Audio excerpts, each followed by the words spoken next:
So అంత బాగుంది sir. మీరు ఇప్పుడు రజాకార్ అనే సినిమాతోటి ఏటా సత్యనారాయణ అది వరకు ఎవరికి తెలిసినా తెలియకపోయినా ఇప్పుడు ఆ పేరు తలుస్తున్నారు. ఈ సినిమాని ఎవరెత్తను అని చెప్పేసి కూడా ఎంక్వైరీ చేస్తున్నారు. సో మీరు వచ్చి చాలా కాలం అయిపోయింది. జర్నలిస్ట్గా కెరీర్ని ప్రారంభించి తర్వాత రాఘవేంద్రరావు గారి శిష్యుడిగా దీంట్లోకి వచ్చారు. ఈ స్థాయి దాకా రావడానికి మీరు మధ్యలో కష్టాలు పడ్డారా? ఈ కష్టాల వెనక మీకు సపోర్ట్ సిస్టమ్గా నిలిచింది ఎవరు? నాకు అంటే చిన్నప్పటి నుంచి నేను కొంచెం పూర్ ఫ్యామిలీ అన్నట్టే సార్. అలాగని తిండికి లేనంత ఇబ్బంది ఏం కాదు, ఒకడే కొడుకుని కాబట్టి. ఓకే. మా నాన్న నాకు ఇద్దరు మదర్స్. నల్గొండ మీది?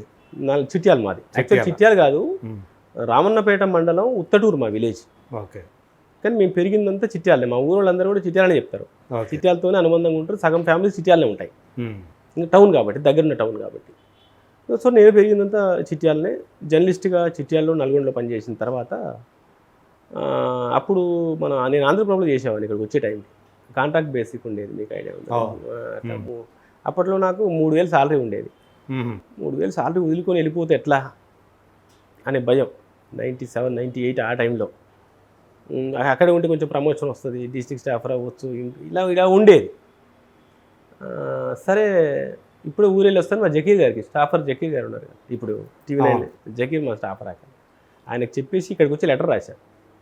నాకు ఇంకొక 10 days పడుతుంది, 15 పెట్టినా అంటే ఆయన వీడు సినిమా పిచ్చోడు వెళ్ళిపోయాడు అనుకున్నాడు. అప్పటికే తెలుసు.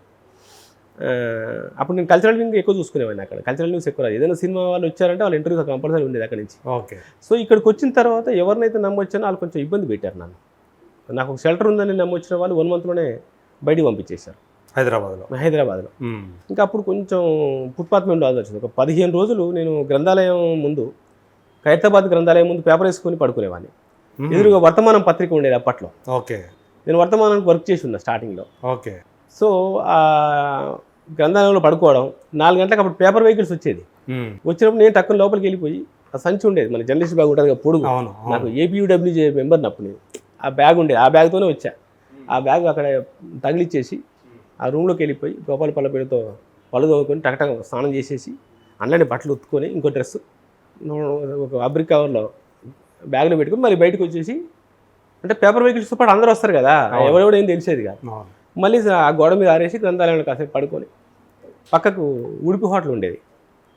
అక్కడ ఒక డబ్బులు ఇచ్చితే వాడు మంచి ఇడ్లీ, అప్పట్లో చెన్నై నుంచి వచ్చి పెట్టారు వాళ్ళు, బాగా సారీ. ఇప్పట్లో ఇంతతో ఇడ్లీ కాదు, మంచి ఇడ్లీ ఉండేది, మంచి వడలు ఇలా ఉండేది. సాంబార్ ఒక 2 ప్యాకెట్లు కట్టుకొని ఎప్పుడు ఆకలి అయితే అప్పుడే ఒక ముక్క తినేవాడిని. డే మొత్తం అదే ఇంకా నా ఫుడ్. ఓకే. అట్లా ఒక 15 రోజులు ఇబ్బంది పడ్డా. ఇబ్బంది పడ్డాక నాకు ఎక్కడ గ్రిప్ దొరకట్లే. తర్వాత మళ్ళీ జగీర్ గారు ఇక్కడికి వచ్చారు ఈ టైంకి. అక్కడ విజేత అని ఒక పత్రిక వచ్చింది, గుర్తులేదు మీకు. అందులో అతను మళ్ళీ డెస్క్ ఇన్ఛార్జ్గా వచ్చారు. అప్పుడు నేను మరి ఇక్కడ జాయిన్ అవుతానని చెప్తే ఖైరతాబాద్ మలక్పేట ఖాళీగా ఉంది. ఖైరతాబాద్ అయితే నాకు జూబ్లీ హిల్స్ కలిసి వస్తుంది నా నియోజకవర్గంలో, నేను ఇక్కడ జాయిన్ అయ్యాను. ఓకే. ఖైరతాబాద్ అది రాసుకుంటూ న్యూస్ కంట్రిబ్యూటర్ రాసుకుంటూ తర్వాత మన కాస్ట్ర ప్రతాప్ రెడ్డి గారు ఉన్నారు కదా జర్నలిస్ట్, అతను సుప్రభాతంలో చేసేవాడు. నాకు నల్గొండలో అతను ఫ్రెండ్.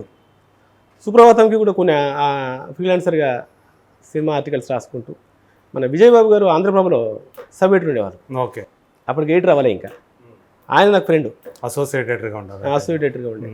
అక్కడ కొన్ని ఫిల్మ్ ఐటమ్స్ రాసుకుంటూ, బయలైన ఐటమ్స్ రాసుకుంటూ అక్కడ అట్లా తిరుగుతూ మన సుఖవాసి హరిబాబు గారు అని ఒక ప్రొడ్యూసర్ ఉన్నాడు. ఇప్పుడు జీవికే ఉంది కదా సార్, జీవికే ఎదురుగా 3 బిల్డింగ్స్ ఉంటాయి పోస్ట్ ఆఫీస్కి ఎదురుగా. ఆ మధ్య బిల్డింగ్ ఆయన గెస్ట్ హౌస్ ఉండేది. ఆయన బీజేపీ, కిషన్ రెడ్డి గారికి రైట్ హ్యాండ్. ఓకే. ఒకసారి అక్కడ బీజేపీ న్యూస్ కవర్ చేస్తున్నప్పుడు అంతకు ముందు పరిచయం ఏర్పడింది. అక్కడ కలిశారు ఆయన తన దగ్గర పెట్టుకొని, ఒక రిపోర్టర్ లాగా ఆయన తన దగ్గర పెట్టుకొని ఆయన ఒక సీరియల్ చేస్తున్నాడు. అప్పట్లో ఒక 2 years ఆ సీరియల్ చేశారు. ఆ 2 years ఆయన దగ్గరే ఉన్నాను నేను. కాట్రగడ్డ రవితేజ గారు దానికి డైరెక్టర్, కొబ్బరిగొండ. తెలుగులో సెకండ్ డైలీ సీరియల్ అది, సెకండ్ డైలీ సీరియల్ అది తెలుగు. దానికి వర్క్ చేసిన తర్వాత రాఘవేంద్రరావు గారు హైదరాబాద్ ఎంటర్ అవుతున్నారు, ఆయనకు స్టాఫ్ కావాలని మన రైటర్ చంద్రశేఖర్ ఆజాద్ గారు చెప్పారు. ఓకే. చెప్తే నేను అక్కడికి వెళ్ళి కలిసిన తర్వాత వాళ్ళు పెట్టుకోకపోతే ఆర్టిస్ట్ మహర్షి ఫోన్ చేసి రాఘవేంద్రరావు గారికి, సార్ నా బాధ్యత, మావాడు నాకు మంచి ఫ్రెండ్ అని చెప్తే డైరెక్టర్ గారు నన్ను పెట్టుకున్న తర్వాత నేను వర్క్లోకి వెళ్తూ ఉంటే మేనేజరు కంప్లైంట్ చేసి ఇతను రోజు రావట్లేడు, మధ్యాహ్నం తర్వాత వస్తున్నాడు అని. ఒక రోజు పిలిచాడు డైరెక్ట్గా. ఎందుకంటే మధ్యాహ్నం దాకా వస్తలేవాటంటే, నేను వేరే సీరియల్ చేశానండి, అక్కడ ప్రొడక్షన్ అయిపోయింది, బట్ టెలికాస్ట్ ఇంకా 30 రోజులు ఉంది. నేనే క్యాప్సులింగ్ ఇన్ఛార్జ్, నేనే క్యాప్సులింగ్ చేసుకొని నేనే డీడీకి తీసుకెళ్ళి నేనే కాపీ ఫైనల్ చేయించుకొని టెలికాస్ట్ అయిన దాకా ఉండాలి. అది 3 గంటలకు టెలికాస్ట్, 2:30 నా పని అయిపోద్ది. అక్కడి నుంచి ఇక్కడ రావడానికి 3 అయింది. నాకు ఒక 4 రోజులు అలా చేయకపోతే అక్కడ ప్రొడ్యూసర్కి ఇబ్బంది అవుద్ది, నేను తప్ప ఎవరు లేరు అక్కడ. నాకు ఈ అవకాశం ఇస్తేనే మీ దగ్గర ఉండగలను, మీ దగ్గర ఉండడం అదృష్టం, కానీ ఇది నేను అట్లా వదిలేసి రాలేను అనగా ఆయనకు నచ్చింది. ఆ అబ్బాయి ఎన్ని రోజులు అతను చెప్పాడుగా 30 రోజులని, మీరు 40 రోజులు టైం ఇవ్వండి, 40 రోజులకు రోజు గంట వచ్చినా మీరు పట్టించుకోకండి, ఆ తర్వాత లేట్గా వస్తే నాకు చెప్పండి అని ఒక 8,000 సాలరీ ఫిక్స్ చేశారు డైరెక్ట్. ఓకే. అట్లా డైరెక్టర్ గారి దగ్గరికి వచ్చిన తర్వాత లక్కీలో ఈయన దగ్గరికి వచ్చిన 3వ నెలలోనే నన్ను గుర్తుంచి నన్ను డైరెక్టర్ చేశారు. దీనికి సునీల్ వర్మ గారి సపోర్ట్ బాగా. ఓహో. సునీల్ వర్మ గారు అని నాకు డైరెక్టర్ దగ్గర సీనియర్ కో డైరెక్టర్, ఆయన ఆత్మబంధం అలాంటి పెద్ద డైరెక్టర్. కన్నాడు మాయ కన్నయ్య అని ఒక సాంగ్ ఉంది కదా, ఆ సినిమా డైరెక్టరు. ఓకే. ఆయన నాకు డైరెక్టర్ గారికి కొంచెం దగ్గర అవ్వడానికి బాగా రీచ్ అవ్వరు. 3rd మంత్లోనే నన్ను డైరెక్టర్ చేశారు. అక్కడి నుంచి ఈ రోజు వరకు బిజీగానే ఉన్నా సార్. Okay, nice. అది నా జర్నీ. నాకు మొన్నదా తెలియదు నవీన, మీ వైఫ్ నవీన. అవును. అది కూడా మ్యారేజ్ విషయానికి వస్తే కూడా తను నేనే ఇంట్రడ్యూస్ చేశాను. అంటే వాళ్ళది సికింద్రాబాద్ కబడ్డీగూడ, రాణిగంజ్ దగ్గర కబడ్డీగూడ ఉంటుంది. జ్ఞానజ్యోతి కాలనీ, విజ్ఞానజ్యోతి కాలనీ ఏదో ఉంటారు. మనకు అప్పుడు లైట్స్ నేను డైరెక్టర్ చేసినప్పుడు యూనిట్ సప్లై చేసేవాడు సార్ బాలు అని. వాళ్ళ వైఫ్ మా అత్త ఫ్రెండ్స్, ఎదురుబుదురు ఇల్లు అక్కడ. ఈ ఇళ్ళకు ఏదో కొంచెం ఆర్థికంగా ఒకేసారి దెబ్బపడిపోయింది. ఓకే. సరే ఈ అమ్మాయిని చదివించలేని పరిస్థితిలో మా పక్కోళ్ళే మా అక్క కూతురుని ఆ బాలు పట్టుకొని వచ్చాడు మా దగ్గర. అప్పుడు నేనే తనకు మేకప్ టెస్ట్ చేసి నేను మనోవిజ్ఞంలో చిన్న క్యారెక్టర్ ఇచ్చి, తర్వాత రాజమౌళి గారి టీంకి చెప్పేసి శాంతినివాసంలో ఒక చిన్న క్యారెక్టర్ ఇచ్చి అట్లా నేనే ఇంట్రడ్యూస్ చేశాను. తర్వాత మాకు ఇద్దరి మధ్యలో ఒక 2-3 సంవత్సరాలు గ్యాప్ వచ్చింది. ఆ తర్వాత తను ఈటీవీలో హీరోయిన్గా ఎంటర్ అయింది. ఎంటర్ అయినప్పుడు మళ్ళీ నేను త్రిశూలం అని ఒక సీరియల్ చేస్తున్నప్పుడు ఆ అమ్మాయిని పిలవండి, మనమే ఇంట్రడ్యూస్ చేశాం కదా అని త్రిశూలానికి పెట్టుకున్న తర్వాత ఆ త్రిశూలంలో మా ఇద్దరి మధ్యలో ఒక లవ్ ఏర్పడింది, ఒక మాట చెప్పాలంటే. అప్పుడు వాళ్ళ ఇంట్లో ఒప్పుకోలే. అదే డైరెక్టర్ గారే ముందు నిలబడి మా పెళ్ళి చేసి అంత సీటెడ్ చేశారు. అట్లా మీకు ఇద్దరు అబ్బాయిలు. తను మంచి మీకు సపోర్టా? Full support. ఎందుకంటే అంత సపోర్ట్ లేకపోతే ఇటువంటి ప్రాజెక్ట్ చేయడాలు, డే అండ్ నైట్ తిరగడాలు ఎలా ఉంటుంది సార్? తను కూడా చాలామంది ఇంటర్వ్యూ చేసింది. తను దాదాపు అమితాబ్ బచ్చన్ తప్ప అందరిని చేసింది. అమితాబ్ బచ్చన్ తప్ప మీరు ఏ స్టార్ హీరోయిన్ చేసినా తారలు దిగి వచ్చిన వేళ జీకి అందరినీ చేసింది. ఆ తర్వాత మెయిన్ ఛానల్ పెట్టిన తర్వాత కూడా హ్యాంగ్అవుట్ విత్ నవీన యూట్యూబ్లో అప్పుడు దాదాపు అందరినీ చేసింది. ఇప్పుడు ఏమైపోయినాయంటే ఇప్పుడు అన్ని పర్సనల్ బ్లాగ్స్ అయిపోయినాయి కదా, అందుకని ఇంకా బ్లాగ్స్కి అయిపోయిన తర్వాత ఈ గెస్ట్లను పట్టుకోవడం కొంచెం కష్టం అవుతుంది. ఆ గెస్ట్ ఫోన్లు చేయడాలు రావడాలు మీకు తెలియదు కదా బాధ. దానివల్ల మేము వద్దనుకుని అన్ని అంతా బతలాడుకొని పెట్టాల్సిన అవసరం లేదు. బ్లాగ్స్ బాగా వెళ్తుంది. ఛానల్ 10 lakhs సబ్స్క్రైబర్స్ ఉన్నారు. Okay. Naveena the ultimate channel అని బాగా వెళ్తుంది. అది హ్యాపీగా ఉంది. నా ప్రొడక్షన్ హౌస్ ఉంది ఇంకోటి, యాటాస్ మీడియా అని, ఈటీవీకి సీరియల్ చేస్తున్నాను నేను. మా అత్త బంగారం అనేది మాదే సీరియల్ ప్రొడక్షన్ హౌస్. అవునా? మాది. ఓకే. ప్రొడక్షన్ పనులన్నీ తను చూసుకుంటుంది, క్రియేటివ్ సైడ్ నేను చూసుకుంటాను. ఒక సీరియల్ నడుస్తుంది ఎప్పటికీ. ఈ 20 years నుంచి ఆర్కా మీడియా, ఈటీవీ నాకు 2 కళ్ళలాగా నన్ను పెట్టుకొని ఎప్పుడు కూడా నాకు పని కల్పిస్తూ నన్ను లైమ్ లైట్లో పెట్టారు. 2 కూడా, రాఘవేంద్రరావు గారు, ఆర్కా మీడియా, ఈటీవీ. సో ఇప్పుడు యాక్చువల్గా మీరు ట్రైలర్ చూస్తే March 1st అని ఉంది కదా, మళ్ళీ ఎందుకని పోస్ట్పోన్ చేస్తున్నారు? ఏం జరిగింది సార్ అంటే, ఎలాగైనా March 1st రిలీజ్ చేయాలనేది టార్గెట్ పెట్టుకున్నాం. అండ్ డేట్ పెట్టే టైంకి కూడా మాకు డౌట్ ఉంది కొంచెం.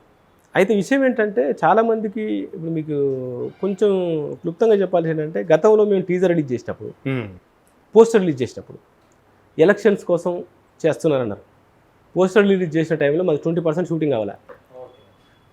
టీజర్ రిలీజ్ చేసినప్పుడు 40% షూటింగ్ అయింది. కానీ ఏమనుకున్నారంటే, ఎలక్షన్స్కి ఎవడో పక్క దూసేసినట్టుంది, ఎవడో గొడవ పెట్టినట్టుంది, కేసు అయినట్టుంది, ఇలాంటివి ఏమీ జరగలేదు.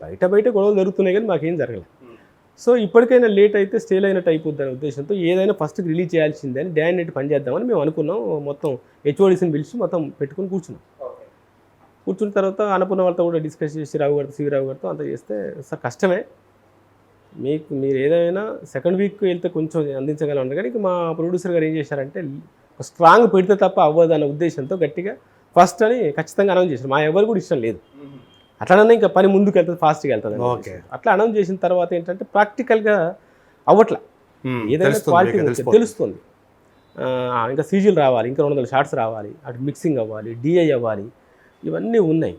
అది చూసుకొని ఇంకా నిన్ననే ప్రొడ్యూసర్ గారు సరేలే ఇంకా 15th వెళ్తాను, ఆ లోపు ఇంకా నా వల్ల ఆ తర్వాత ఇంకా నా వల్ల కాదు అంటే, లేదు సార్ మేము 8th కల్లా మీకు కాపీ ఇస్తాం, 5th, 6th, 7th కల్లా కాపీ ఇస్తాం, మీరు అప్పుడు రివ్యూస్ చేసుకోవచ్చు, రివ్యూస్ చేయించుకోవచ్చు, హాయిగా రీడ్ చేసుకోవచ్చు అని మేము ఇంకా ఆయన ఒక అండర్స్టాండింగ్కి వచ్చి 15th అనుకున్నాం.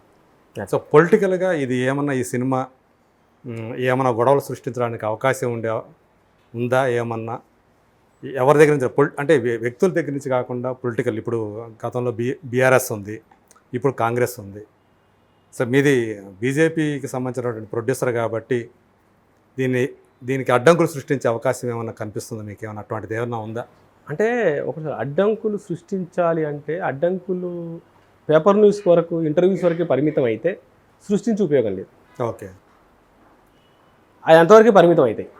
ఎందుకంటే నేను చెప్పాను కదా ఇంతకుముందు, ప్రతిదీ ఆధారాలతో బయటకు వస్తుంది కాబట్టి ఈరోజు సెన్సార్కి ఎట్లా వచ్చామో రేపు ఏదైనా తేడా వస్తే కోర్టుకు అంతే వెళ్తాం.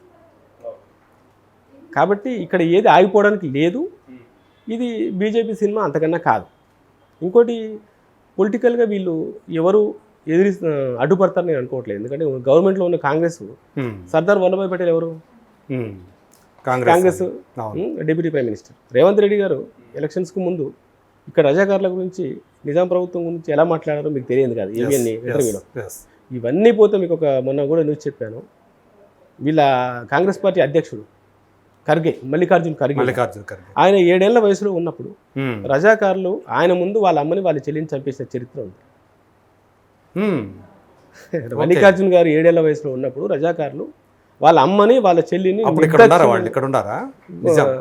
కర్ణాటక కిందకి వస్తున్నారు కదా, మన సంస్థానమే కదా, హైదరాబాద్ సంస్థానమే కదా, చంపేసిన దాఖలు. సో వాళ్ళ దాంట్లో మంచి చెడులు జరిగినాయి, ఆ పార్టీకి సంబంధించిన బాధ్యతలు ఉన్నారు. కాబట్టి వాళ్ళకు బాధ్యత ఉంది. ఈ సినిమాని ముందుకు తీసుకురావాల్సిన బాధ్యత వాళ్ళకు కూడా ఉంది, ఆపాల్సిన బాధ్యత లేదు. ఆపితే చరిత్రహీనులు అవుతారు, నేను చెప్తున్నాను, ఆపితే చరిత్రహీనులు అవుతారు, నో డౌట్ అది. కాబట్టి ఎవరు ఆపరు, ఈవెన్ ఆపాల్సిన అవసరం లేదు అని నేను చెప్తున్నాను. ఆపాల్సిన అవసరం లేదు. ఈ సినిమా చరిత్రలాగా చూస్తే అందరు చరిత్ర తెలుసుకుంటారు, హ్యాపీగా ఉంటారు, అంతే. Right sir, thank you so much ఏటా సత్యనారాయణ గారు. రజాకార్ చుట్టూ ఉన్నటువంటి వాతావరణాన్ని చాలా విపులంగా, అలాగే దాని ప్రొడక్షన్లో విశేషాలను అన్నీ కూడా చాలా విపులంగా తెలియజేశారు. Thank you so much. Me cinema జనం ముందుకు వచ్చిన తర్వాత ఇలాగే అందరితోటి చర్చించుకోవడంతో పాటు అందరి ఆదరాభిమానాలు కూడా పొందాలని మనస్ఫూర్తిగా కోరుకుంటూ, ఈ సినిమా తర్వాత మీ పేరు ఇంకా అంటే తెలుగు చలనచిత్ర సీమలో మరింత